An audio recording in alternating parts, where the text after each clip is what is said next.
The doors of the Celestial Concord Council chamber parted with a resonant metallic sigh, releasing a pale wash of starlight across the polished obsidian floor.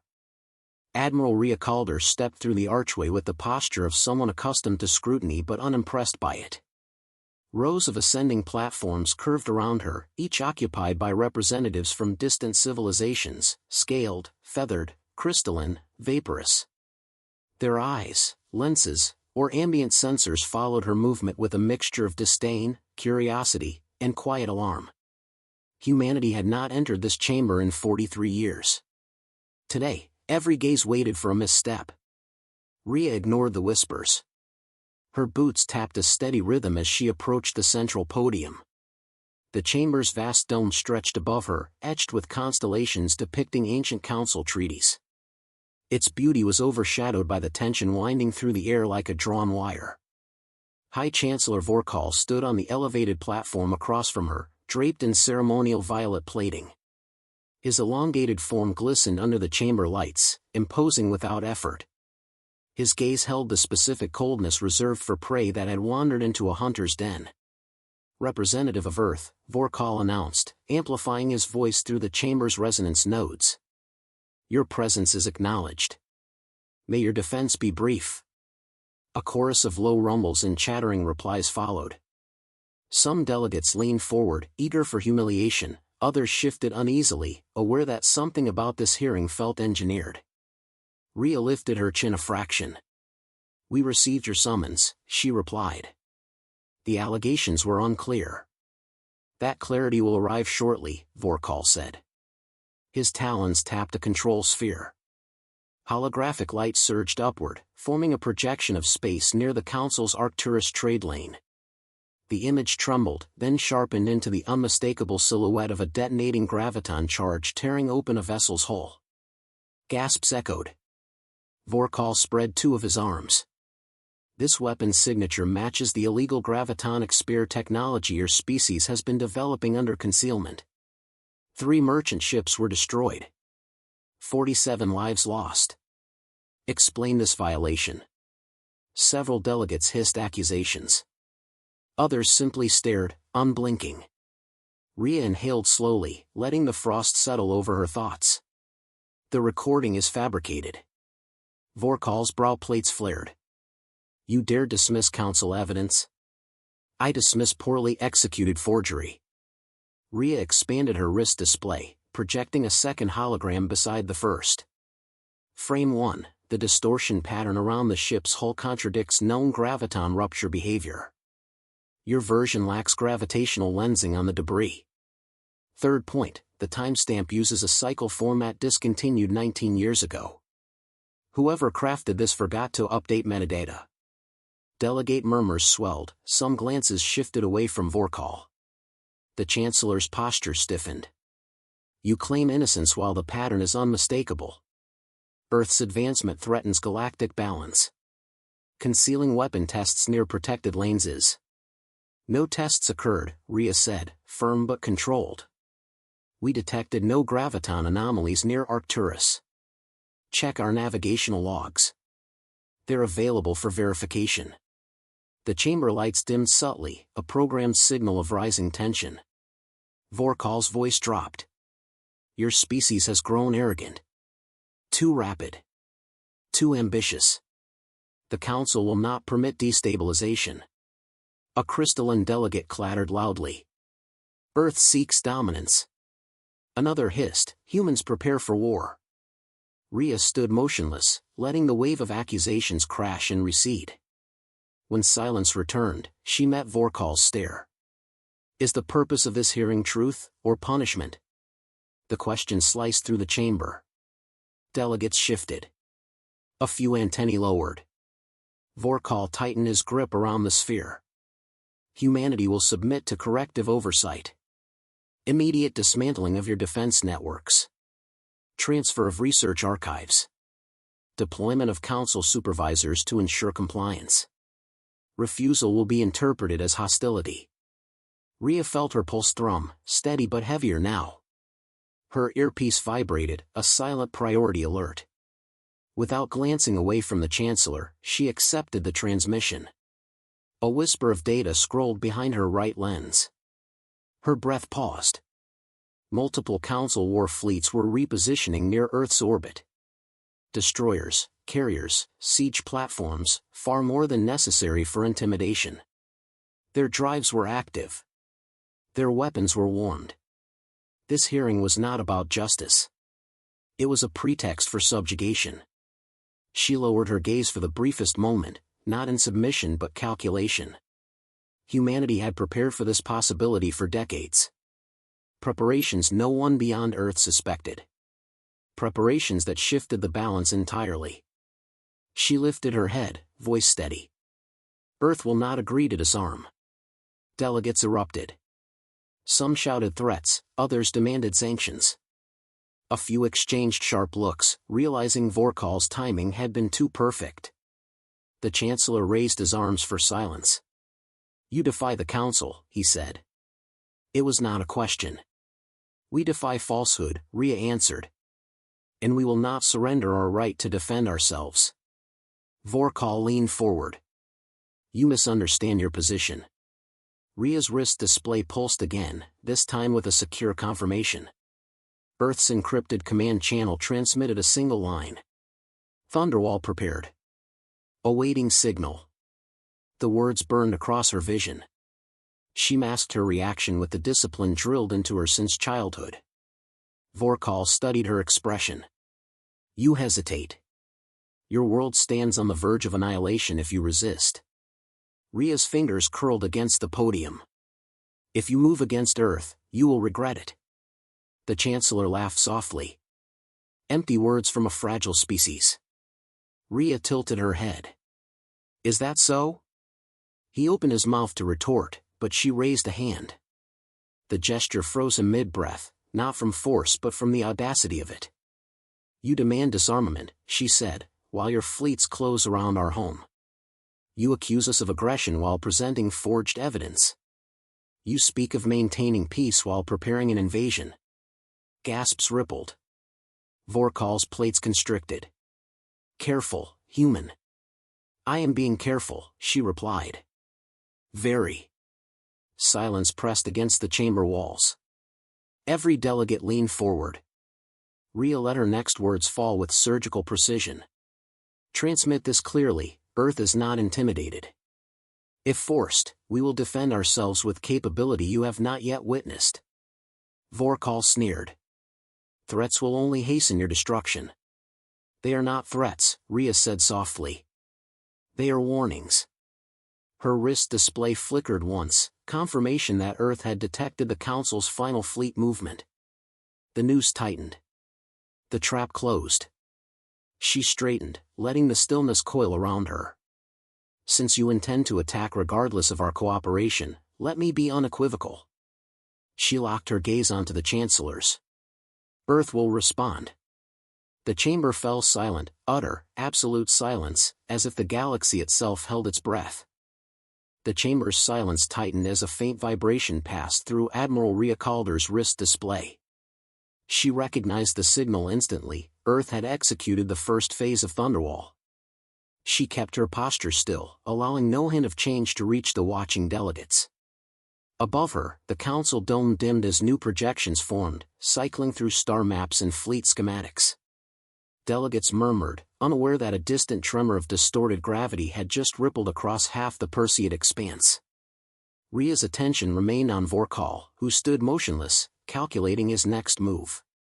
For all his confidence, he had not expected Earth to act with such speed. Her earpiece clicked softly, carrying the encoded voice of command, barrier rising. She tapped her wrist once in acknowledgement and lifted her gaze as an alarm chimed across the chamber. Vorkal's eyes narrowed as the chamber doors sealed themselves. Red warning lines spiraled across the walls, signaling an external gravitational surge. The delegates erupted in startled whispers as their personal devices flickered. Rhea kept her breathing measured. She had seen simulations, but witnessing the early effects of Thunderwall at such distance was something else entirely. The projected map above them shifted to show Earth, now encircled by a shimmering field of gravity wells that bent light into thin arcs. The Council fleets stationed around the planet struggled to maintain formation, their stabilizers whining as the grid's influence intensified. Vorkal slammed his talons against the control sphere. "What have you done?" he demanded. Rhea took a single step toward the podium's edge. "Earth is defending itself," she replied. "Nothing more." Her tone carried no triumph, only finality. Several delegates stood, their voices overlapping in protest. "This is destabilizing the sector," one shouted. Another cried, "Deactivate it before it ruptures the lane." Rhea raised her hand, and although she held no political authority, the gesture commanded attention. The Council's fleets initiated a siege. Earth responded to imminent threat. A diplomat from the Athari leaned forward, studying the holomap with widening pupils. "Chancellor, those gravitational signatures exceed known human capabilities." Vorkal glared at the projection as if staring could force it back under his control. Rhea expanded a second display showing energy readings drawn from Council surveillance arrays. She highlighted the real-time patterns. "This is controlled," she said. "We designed the system to withstand external interference." A low vibration tremored through the chamber floor as another wave of gravitational distortion crossed the station. Gasps followed. Vorkal attempted to open a channel to the fleets around Earth, but his commands failed to transmit. The interface returned static, then a blunt message, "Signal absorbed by remote field." His posture faltered for the first time. Rhea watched him calmly. She understood what he was realizing. Thunderwall wasn't simply a barrier, it disrupted long-range command infrastructure. The Council's fleet was effectively blind. The delegates stared at Rhea as if she had become something far larger than a single human officer. "You dare cripple our forces?" Vorkal snarled. "You launched the siege," she answered. "We countered. The responsibility lies with you." The chamber lights flickered as the resonance nodes strained under fluctuating frequencies caused by distant distortions. Rhea folded her hands behind her back. "This will not escalate further unless you force it." Her statement unsettled the chamber more deeply than the gravitational tremors. Delegates whispered among themselves, reconsidering alliances they had accepted as unchangeable. Rhea projected a new image, intercepted Dominion transmissions, each one coded but decipherable with embedded time markers. They revealed discussions between Vorkal's inner circle, outlining plans to break humanity's autonomy and seize Earth's research. The chamber erupted into disbelief. A representative with molten gold skin slid forward. "Chancellor, these messages bear your seal." Vorkal's jaw plates locked. "Forgeries." "Unlikely," Rhea said quietly. "Your encryption keys were embedded in 3 separate data streams." She advanced the evidence again, letting the truth ripple through the crowd. The delegates' outrage shifted direction. Some turned sharply toward Vorkal, others stared at him with cold recognition. The political tide he had relied on began pulling away fast. Vorkal lashed out with a final attempt at control. "Arrest her," he ordered. "Detain the human representative." None of the attendants moved. Several were busy securing their stations as the external distortions grew stronger. His authority, once unquestioned, had cracked. Rhea stood unmoving, letting the silence expose his desperation. "You arranged an attack that never occurred," she said, voice low. "You deployed fleets under false pretenses. And you demanded Earth surrender its defenses while surrounding our home with armed vessels. You escalated first." A deep oscillation hummed through the chamber, marking Thunderwall's stabilization phase. The gravitational field around Earth reached full coherence. Rhea glanced at the map. Council ships trapped in orbit could neither bombard nor withdraw. She met Vorkal's stare. "Your strategy failed." Before Vorkal could respond, a transmission override swept across the chamber. A hologram of Earth appeared overhead, glowing within a lattice of bending light. The Thunderwall grid pulsed in synchronized waves, each pulse a declaration of sovereignty. The delegates fell silent again. Rhea stepped beneath the projection. "Humanity does not seek conflict," she said. "But we will not permit coercion." If you intend further aggression, understand that we anticipated every tactic you prepared. A crystalline ambassador rose. Admiral Calder, what is the grid's purpose beyond defense? Rhea offered no elaboration. The lack of explanation carried its own weight. The delegates absorbed the implication with dawning apprehension. Vorkal's voice strained. Deactivate that atrocity or the Council will respond with force. Rhea turned to face him fully. Your forces are already contained. Attack again, and you will face consequences you cannot predict. The chamber lights steadied. Every representative understood the balance of power had shifted. A deep shudder rolled through the council chamber, rattling the suspended platforms and scattering holographic displays into fractured patterns of light. Delegates clutched their railings as a warning siren blared overhead. The resonance nodes struggled to stabilize, casting the dome in pulsing waves of red. Admiral Rhea Calder held her ground, watching the distortion ripple across the chamber's projections. Something had activated deep inside the station, something large, unstable, and unmistakably dangerous. Vorkal's talons scraped against the floor as he spun toward a concealed console embedded in the platform behind him. You forced my hand, he said, his voice tight with panic and calculation. You leave no alternatives. A panel slid open, exposing a spherical device suspended within a containment cradle. Its surface rippled with miniature arcs of compressed stellar energy. Delegates gasped as recognition spread. That is a star core implosion trigger, Rhea said quietly. You brought that here? The accusation froze half the chamber.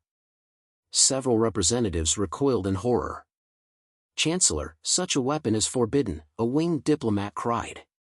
Its activation could consume this entire station. Vorkal didn't hesitate. Better to lose a station than let humanity unleash its forbidden arsenal. His hand hovered over the control sigil. This chamber will become your tomb. Earth will be subdued before your fleet can retaliate. Rhea's heartbeat remained steady, though a cold current threaded down her spine. She had predicted contingencies, but the presence of a star core device inside the Council's administrative heart was beyond reckless, it was suicidal. The device hummed with escalating resonance, shedding sparks of violet light that floated like burning dust. Delegates scrambled from their seats, shouting overlapping demands for evacuation, containment, emergency override. None of their commands responded. Vorkal had locked the station's control lattice to his biometric signature.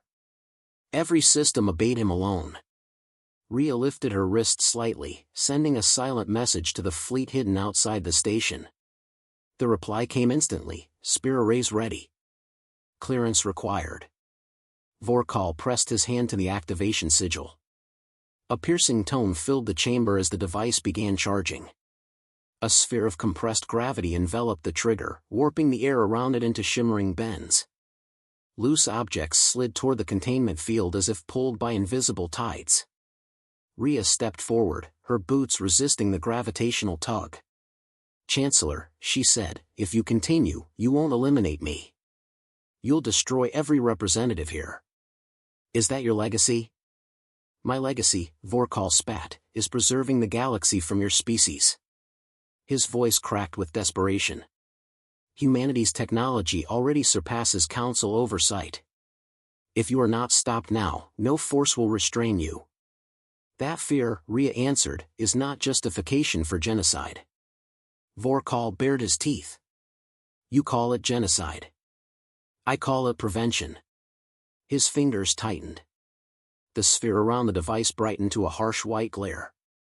Rhea exhaled once, slow and deliberate. Spear array silence protocol, execute.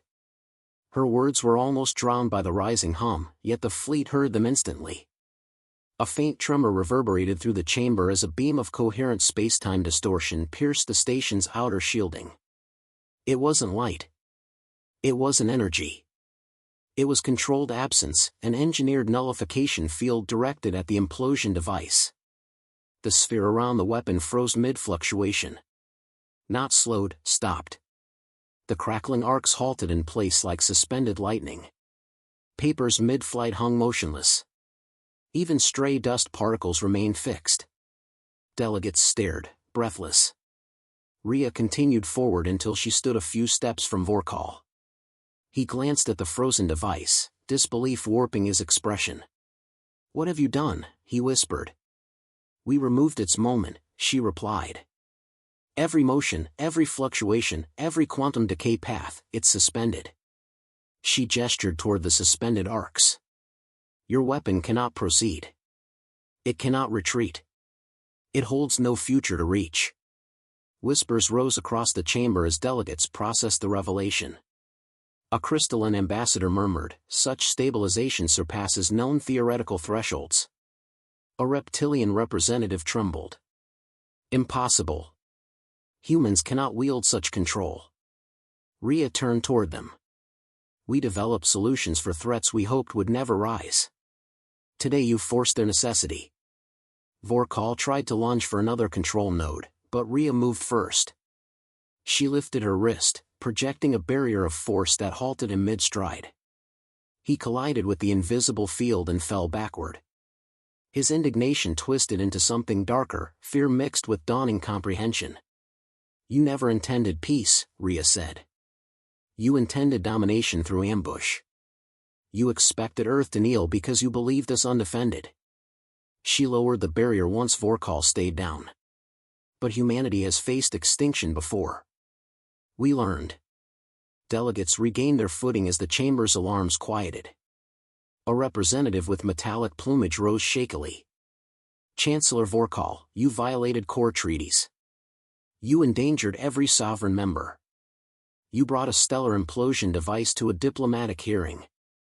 Another stood. "Your actions cannot be defended." One by one, platforms activated vote signaling beams. Lines of red and amber filled the air, each representing a call for Vorkal's removal. No green beams appeared in his favor. Even the Dominion's allied factions hesitated, then signaled against him. Vorkal staggered to his feet. "You fools! Humanity is the threat. They wield weapons beyond comprehension." Rhea faced the assembly. "We wield them because others forced us to survive. But we have never initiated war. Every conflict we fought arose from being cornered." She paused, scanning the chamber. "We seek coexistence, not conquest. But we will not be dictated to." The Athari representative bowed her head. "Admiral Calder, what are your demands for resolution?" Rhea stepped beneath the immobilized implosion device, letting its frozen arcs reflect across her uniform. Immediate withdrawal of all fleets surrounding Earth. Termination of fabricated charges.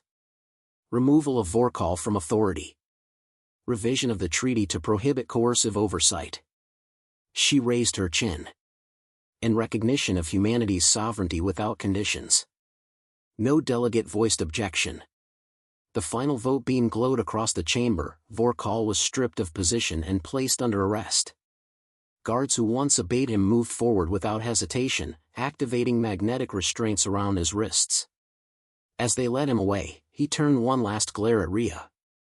"You think this ends today?" She met his stare without blinking. "No.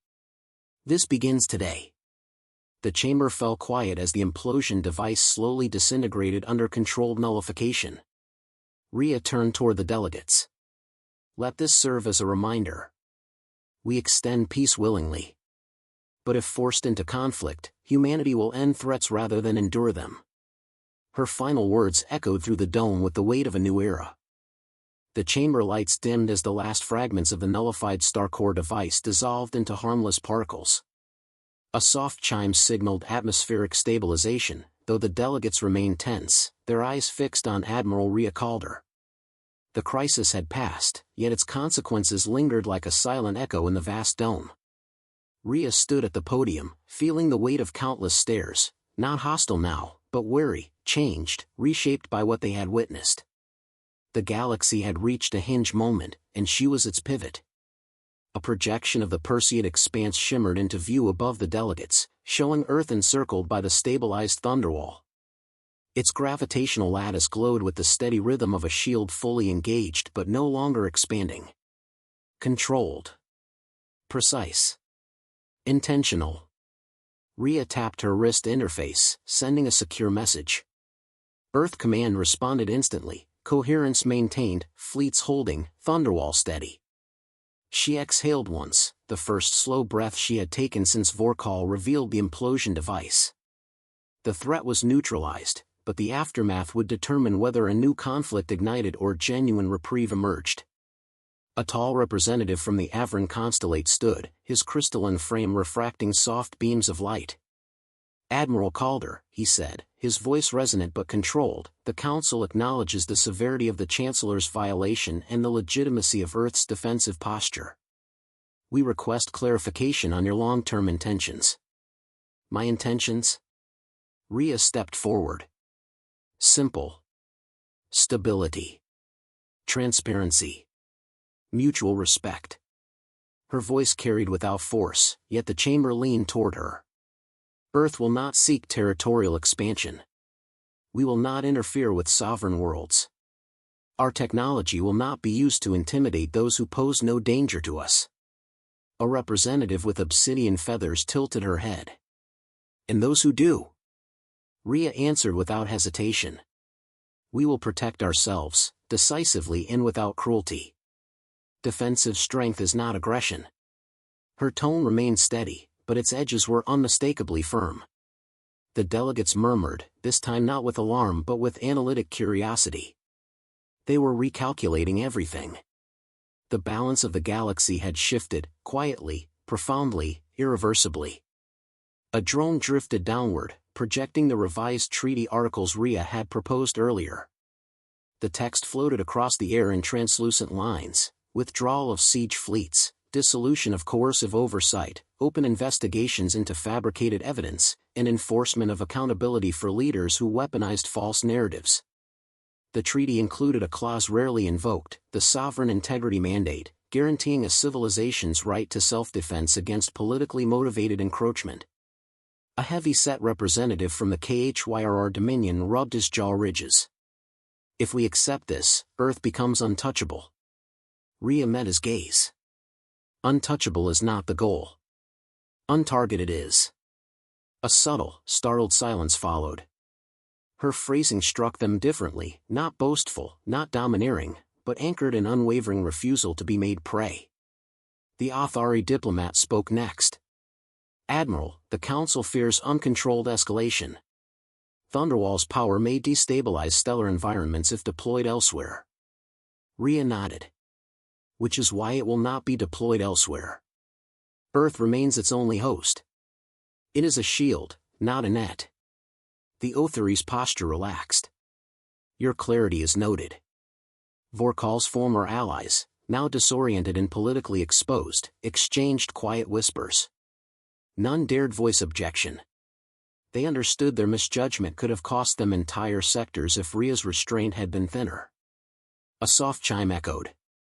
The vote on Earth's demands had been initiated. One by one, beams of color ignited around the chamber. Amber, support. Blue, conditional acceptance. Red, rejection. As the colors accumulated, it became clear the tide had turned firmly in Earth's favor. Species once indifferent now leaned toward cooperation. Species once hostile hesitated, then shifted toward acceptance after reviewing the intercepted messages again. Vorkal's conspiracy had unified the galaxy, but not in the way he intended. When the final beam lit, the result hovered over the chamber in bright amber letters. Treaty passed, 79% majority. A wave of subdued relief washed across the delegates. Some sagged with exhaustion, others straightened with renewed purpose. The chamber, moments ago a battlefield of ideology and fear, now resembled a place where genuine diplomacy might finally take root. Rhea lowered her eyes briefly, acknowledging the moment but not indulging in triumph. She opened a channel to her hidden fleet. "Stand down to passive watch," she instructed. "Thunderwall remains active. Prepare withdrawal protocols upon fleet disengagement." Her officers responded instantly, confirmed, passive watch engaged. The Avran representative addressed the chamber. "Let the record show that humanity acted in defense, not provocation. Let this treaty serve as a foundation for the era that follows." Rhea stepped aside as the council chair, now reinstated after Vorkal's removal, took the central platform. "Admiral," the chair said, "the council acknowledges Earth's sovereignty and the necessity of your preparations. We also acknowledge the restraint you demonstrated today. Many civilizations would have answered force with devastation." "Restraint is strength," Rhea replied. "Unchecked power invites ruin. We understand that." Her words weren't performative. They were truth. Humanity's history was carved from lessons of devastation, pandemics, near-extinction events, internal fractures. Their unity wasn't born of dominance, it was forged through the shared will to prevent collapse. The chair inclined his head. "Then let this day be the pivot from fear to cooperation." Rhea surveyed the chamber. The delegates' expressions were complex, relief mixed with humility, uncertainty woven with respect. They didn't fully trust humanity, but they no longer underestimated it. And that shift alone changed everything. A soft vibration reached her wrist. A final message from Earth: citizens safe, global calm, Thunderwall revered. She allowed herself a subtle, private smile. The chair addressed the assembly once more. "We conclude today's hearing with recognition of Earth's standing and the dismissal of all fabricated charges. The Council will begin immediate fleet withdrawal." Rhea bowed her head. "We appreciate the Council's decision." As she turned to leave, a cluster of delegates approached her, cautious but sincere. The Avran diplomat spoke first. "Admiral, despite the tension, your conduct preserved far more than this chamber." Rhea paused. "War would have ended civilizations. Peace can strengthen them." The diplomat nodded. "Then perhaps we may walk a shared path after all." She offered a hand, not as a victor but as an equal. He accepted it. The delegates dispersed slowly, like figures stepping out from beneath storm clouds.